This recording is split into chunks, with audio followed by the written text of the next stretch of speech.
Introducción. A continuación hablaremos de un tema muy interesante en la historia prehispánica del Perú, la organización del Imperio Incaico.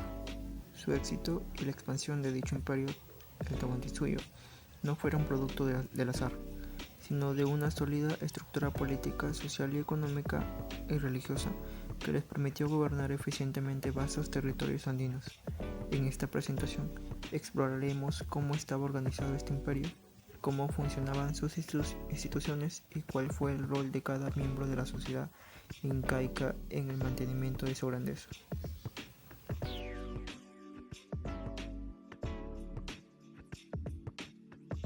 Por otro punto tenemos al Sapa Inca como autoridad suprema.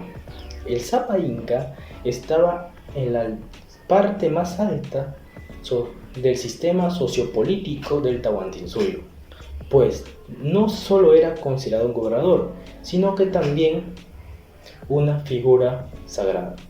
Y se preguntarán ustedes por qué. Pues esto se debía a que en aquel entonces creían que el Sapa Inca era un heredero directo del dios Inti, y esto le dio una legalidad teocrática incuestionable. El Sapa Inca tenía el control de todo.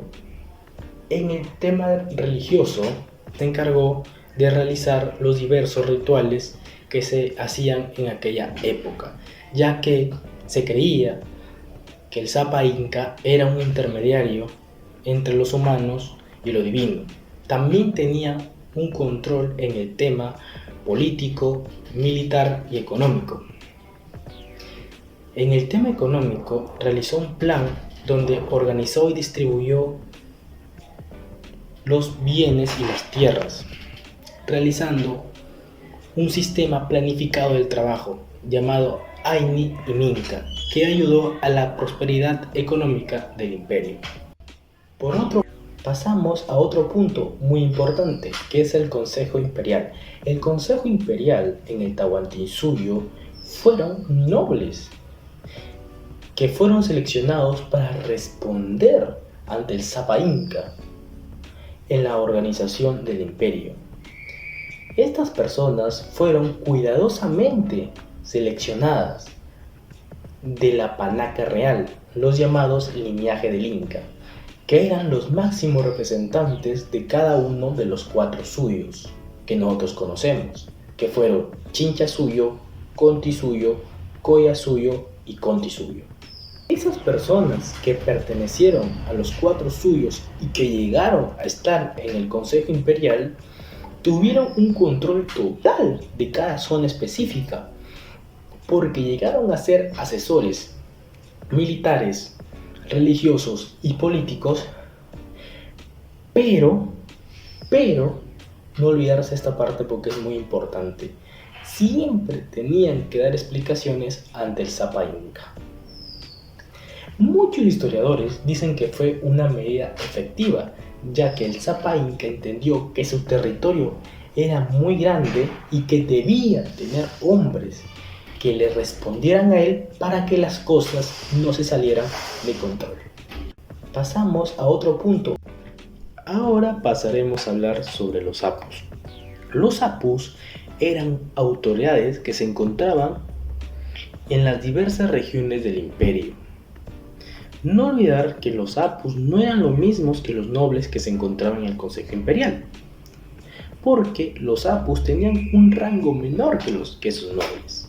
Los apus eran considerados como líderes locales, y también en ciertos casos los incas les daban ofrendas y cultos porque ellos los consideraban más como protectores.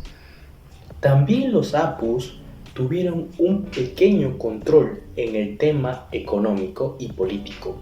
En el tema económico llegaron a recaudar un cierto nivel alto de tributos, y en el tema político llegaron a ejercer fuerza hacia una autoridad en rango menor para establecer normas que ellos verían convenientes. Y para culminar, los apus jugaron un papel muy importante en la cohesión del imperio. Ahora pasaremos. Durante el Imperio Inca, Los curacas o líderes locales eran los jefes de los ayllus, que eran las comunidades indígenas tradicionales. Los curacas ya existían antes de la expansión del imperio inca, pero el Estado los mantuvo en sus cargos para facilitar el control de los nuevos territorios conquistados. Los curacas cumplían un papel muy importante dentro de su comunidad o dentro del imperio inca, ya que actuaban como intermediarios entre el propio inca y su pueblo. Su función era organizar y supervisar la vida dentro de su comunidad, pero siempre bajo la autoridad del Estado inca. Como otras funciones que cumplían los curacas o responsabilidades, era que recogían los tributos hacia el inca, ya sea de manera de productos o trabajos. Además dirigían festividades o rituales que se daban en ese momento. Otras cosas que hacían era resolver conflictos dentro de su comunidad. Pero otro punto que debemos tratar de tomar en cuenta es que los curacas, aunque mantenían cierto respeto dentro de su comunidad y cierto grado de autoridad, ellos eran sometidos como cualquier otro bajo el poder del propio Inca, porque podían ser reemplazados en cualquier momento, en donde el Inca lo decidiera, porque aunque actuaban de una manera autoritaria o eran autoridad dentro de su comunidad, el Inca o el Zapa Inca tenía un poder incluso mayor que ellos y podía intervenir en cualquier momento en el que él lo desee.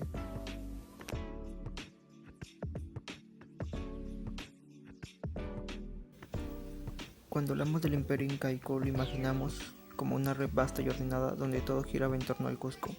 Pero, ¿cómo se organizaba territorialmente este mundo andino? Los 4 suyos del Tahuantinsuyo son las divisiones, no los tomaremos de esa manera, pero son piezas clave de la estructura política, económica y simbólica profundamente sofisticada dentro del imperio incaico. Para empezar, tenemos al Chinchaysuyo, que es el suyo más grande y poblado del imperio. Es aquel que se considera el eje del poder económico y la diversidad imperial. Se extendía hacia el norte, cubriendo territorios costeros y serranos del actual Perú y Colombia y Ecuador.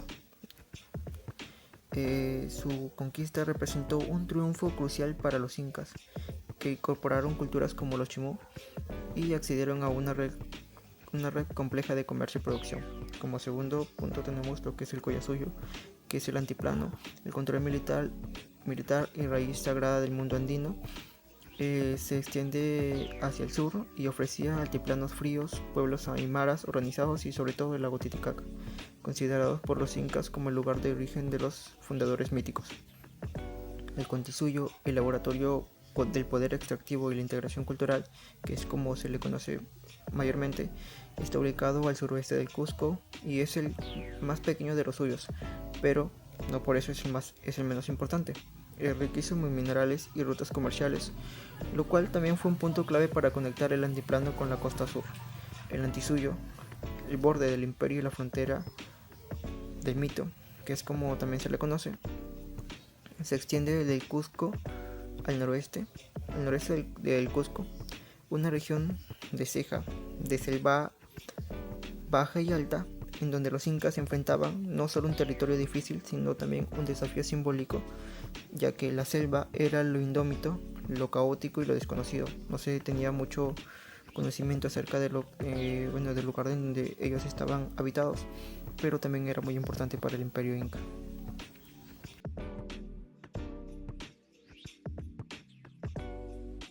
En el corazón del imperio inca, la sociedad se organizaba por una unidad fundamental, el ayllu. El ayllu no solo era un grupo de familias, sino una comunidad unida profundamente por lazos de sangre, territorio y trabajo. En él, prácticamente todo se compartía: la tierra, las cosechas, las obligaciones y hasta los mismos rituales religiosos. Los miembros del ayllu colaboraban en actividades agrícolas, ganaderas y de construcción, guiados por principios como el Aini, que vendría a ser la ayuda mutua, y la Minca, que es el trabajo colectivo en beneficio para un bien común. o para un beneficio en común entre las personas. El Ayllu era dirigido por un curaca, quien era su líder. Este era quien coordinaba los deberes hacia el Estado inca, como el tributo y el trabajo. Era quien, en otras palabras, movilizaba a cada uno de los miembros del Ayllu para que todo se mantuviera en orden, en el estado que le designaba a cada uno. Hacía valer lo que era el tributo, como sabemos en ese entonces no existía en tanto la moneda, pero habían otras maneras en cómo ellos se pagaban o pagaban al estado inca, además de muchas otras cosas más. División de clases. La sociedad inca estaba dividida jerárquicamente. Tenemos al Inca, que es el gobernante supremo, hijo del dios del sol. Es considerado así. Era la persona que tenía más autoridad y era la que gobernaba sobre todo el imperio inca, sobre todo el imperio tahuantinsuyo. Era quien designaba a su cargo a otras personas. También era el que tomaba las decisiones más importantes dentro de todo el imperio y era quien mejor estaba organizado tanto políticamente, económicamente y socialmente, porque era la persona quien más reinaba en ese entonces. Como dije, también era la persona que tenía más poder, incluso sobre los curacas, sobre los líderes locales, sobre las personas que dirigían dentro de las comunidades. Dentro de la nobleza tenemos que era formada por la familia real, los panacas y otras personas que iba por divisiones. El Inca y la nobleza. Aparte seguía lo que eran los curacas, que eran los jefes o líderes locales de los Ayllus. Eran quienes tomaban decisiones dentro de la comunidad a las cuales se les designaba. Dirigían, organizaban todo dentro de la comunidad, ya sea festividades, arreglaban conflictos, etc. Tenemos a los Atunruna, que son el pueblo común, los ganaderos y los obreros. En los Atunruna vendrían a ser las personas de todas las comunidades que se dedicaban a lo que era a la ganadería, a la agricultura, entre otros trabajos y varias responsabilidades también. Los que construían también dichos templos era como la clase común, no baja, era la clase común, si se podría llamar de esa manera, de todo el imperio incaico. Eran los que también brindaban tributos dentro del imperio, al estado inca. Después de esto tenemos a los yanaconas o los mitimaes, que son los sirvientes del inca. También son los que son los que brindaban alimentos, o son los que se preparaban los alimentos para el inca o dentro de las ceremonias. Eran los que atendían al inca y en su momento a la nobleza, dentro de lo que se les podía admitir o se les podía ayudar dentro de ellos. No se habla mucho de los sirvientes, por lo que los yanaconas y los mitmaes no son muy conocidos, sinceramente, pero también tenían un papel muy importante dentro de lo que era el asunto del poder dentro del gobernante o del Zapa Inca, que vendría a ser el hijo del dios del sol. Roles de hombres y mujeres en el imperio incaico. En el contexto del imperio inca, los roles que asumían los hombres y mujeres estaban claramente definidos y organizados dentro de una sociedad jerárquica y colectiva. Ambos géneros tenían funciones muy importantes y complementarias dentro de la vida cotidiana, la economía y la religión. Entre las principales funciones que tenían los hombres tenemos que eran los encargados principalmente de las tareas más pesadas de la agricultura. También trabajaban en la construcción de terrazas o andenes, que eran los sistemas de riego que servían para abastecer de agua a los cultivos. Los hombres tenían un rol central en la defensa del imperio, por lo que formaban parte del ejército imperial. Ocupaban cargos públicos y administrativos importantes. Un ejemplo de esto era el Inca, como autoridad suprema era siempre un hombre. También los funcionarios imperiales, como los curacas, eran casi siempre hombres. Los hombres podían ser sacerdotes o astrónomos que estaban al servicio de los dioses del imperio, como el Inti, el dios del sol. Como lo mencioné antes, los hombres trabajaban en la construcción de puentes, caminos, templos u otras obras públicas que beneficiaban a toda la comunidad. A este sistema de trabajo se le denominaba como mita. Por otro lado, tenemos los principales roles que tenían las mujeres. Las mujeres se ocupaban de las tareas más ligeras de la agricultura, pero sobre todo eran las más productoras de textiles finos que eran muy valorados por el imperio inca. Las mujeres se ocupaban de las tareas domésticas y la crianza de animales como llamas y cuyes. Algunas mujeres eran escogidas y seleccionadas para ser vírgenes del sol, quienes vivían en los templos y realizaban actividades religiosas. También podían ser sacrificadas en ceremonias importantes o convertirse en esposas del Inca o funcionarios públicos importantes. En el imperio Inca existía una idea de que las mujeres deberían formar un matrimonio a temprana edad, puesto que el matrimonio se veía como una unión funcional que beneficiaba a la comunidad. En la cosmovisión andina existía una idea de dualidad complementaria, donde hombres y mujeres eran opuestos que se equilibraban. Un ejemplo de esto era el Inca con su esposa la Coya, quienes gobernaban como representantes del sol y la luna. Roles de hombres y mujeres en el imperio incaico. En el contexto del imperio inca, la economía basada en la reciprocidad y la redistribución. En el imperio incaico, la economía no funcionaba a través del dinero ni del comercio como lo entendemos hoy en día, sino más bien se basaba en dos principios fundamentales: la reciprocidad y la redistribución. La reciprocidad consistía en el intercambio de trabajo y ayuda entre personas y comunidades. Por ejemplo, si una familia ayudaba a otra en la siembra y cosecha de su cultivo, ésta devolvería el favor pero en otro momento. A este principio se le llamaba como Aini. De esta manera todos en la comunidad trabajaban mutuamente y se ayudaban, garantizando así su subsistencia. Por otro lado, el Estado Inca desarrollaba un sistema de redistribución centralizada. Las comunidades trabajaban tierras del Estado y producían alimentos, textiles o metales, que luego estos recursos eran almacenados en grandes depósitos llamados colcas.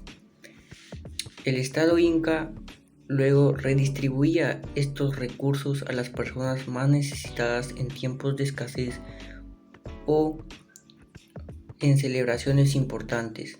También abastecía al ejército y a funcionarios públicos importantes. De esta manera, el Estado Inca garantizaba el bienestar de toda su población. A la vez, permitía que la economía no se incremente la pobreza ni el hambre generalizada. También permitió tener una economía muy eficiente y solidaria, sin desigualdades extremas. La redistribución y la reciprocidad fueron pilares en una organización social muy avanzada desarrollado por los incas. La economía basada en la reciprocidad y la agricultura y la ganadería en el imperio inca. La base de la economía del imperio incaico era la agricultura. Los incas desarrollaron técnicas muy sofisticadas para poder adaptarse a las diferentes geografías del imperio, incluyendo la costa, sierra y la selva. Construyeron andenes o terrazas que servían para poder aprovechar al máximo su gran territorio. También construyeron sistemas de riegos a través de canales que garantizaban la distribución del agua a sus diferentes cultivos. Los incas producieron diferentes productos como el maíz, la quinoa y la papa, entre otros productos más. Estos estaban muy adaptados a las diferentes temperaturas y altitudes del imperio. Por ejemplo, la papa fue muy importante para los incas, puesto que inventaron una forma de deshidratarla a la que le llamaron chuño. De esta manera podían almacenarla durante muchos años. Por otro lado, la ganadería, principalmente los incas criaban llamas y alpacas. Las llamas eran una gran fuente, eran utilizados como animales de carga. Además, eran una gran fuente de carne y lana. Por otro lado, las alpacas tenían una lana muy fina que era muy valorada en la confección de ropa. La agricultura y la ganadería eran actividades comunales y organizadas por el ayllu, la unidad básica de organización social. El cultivo de estos productos garantizaba el sustento de las familias, el estado y la región del imperio inca. Los sistemas de trabajo, el Aini, Minca y Mita. En el imperio inca, el trabajo era fundamental y obligatorio. Estaba estrechamente relacionado con los valores morales como el servicio y la solidaridad. Existían 3 tipos de sistemas de trabajo: el Aini, Minca y la Mita.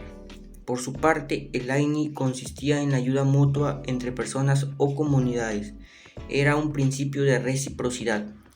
En otras palabras, una persona o una comunidad ayudaba a otra esperando que esta otra devolviera el favor en un futuro. Por otro lado, la minca era el trabajo colectivo que realizaban miembros de una comunidad en un beneficio común, ya sea la construcción de un puente, carreteras o algún proyecto que beneficiara a la comunidad en general. Como tercer lugar tenemos la mita. Era un sistema de trabajo obligatorio. En otras palabras, los ciudadanos estaban obligados a trabajar una parte del año en beneficio del Estado, ya sea trabajando las tierras, colaborando en obras estatales o incluso el servicio militar obligatorio. Este sistema de trabajo no era considerado una forma de esclavitud, ya que el Estado contribuía a la alimentación y el alojamiento de los trabajadores. Además, apoyaban a las familias de los trabajadores. Estos 3 sistemas de trabajo de alguna manera ayudaron al imperio inca a que tengan una infraestructura impresionante. Además, ayudaba a fortalecer los lazos comunitarios. Muchas gracias. Los sistemas. En el punto de politeísmo, los incas eran politeístas, es decir, creían en diferentes dioses que representaban distintos elementos de la naturaleza. En este caso tenemos 3 principales. Tenemos Inti, que es el dios sol, es el dios principal del panteón incaico. Era fuente de vida, fertilidad y energía. Se creía que el Inca, como gobernante supremo, era hijo directo. Se le otorgaba una autoridad divina y una autoridad frente a los pueblos de Tahuantinsuyo. El Inca representaba el calor que germinaba los cultivos y que permitía vida. En su honor se celebraba la festividad más importante del año, que es el Inti Raymi, donde se le agradecía por los cultivos y se le pedía bendiciones para el siguiente siglo agrícola. Ahora, el Pachamama, que es la madre tierra, era la deidad de la fertilidad, protección y abundancia. Era la encargada de dar frutos a través del campo para sostener al ser humano y a toda la naturaleza. En su honor se le ofrecía alimentos, hojas de coca y chicha que se enterraban en la tierra en símbolo de respeto y gratitud. La Pachamama representaba el vínculo y la unión entre el ser humano y el entorno natural. Como último tenemos la Viracocha. El Viracocha es el dios creador, es el poder divino que formó el cielo, la tierra, los mares y el ser humano. Según los mitos, Viracocha fue quien enseñó a las personas a vivir como una comunidad y a vivir unidos en el mundo.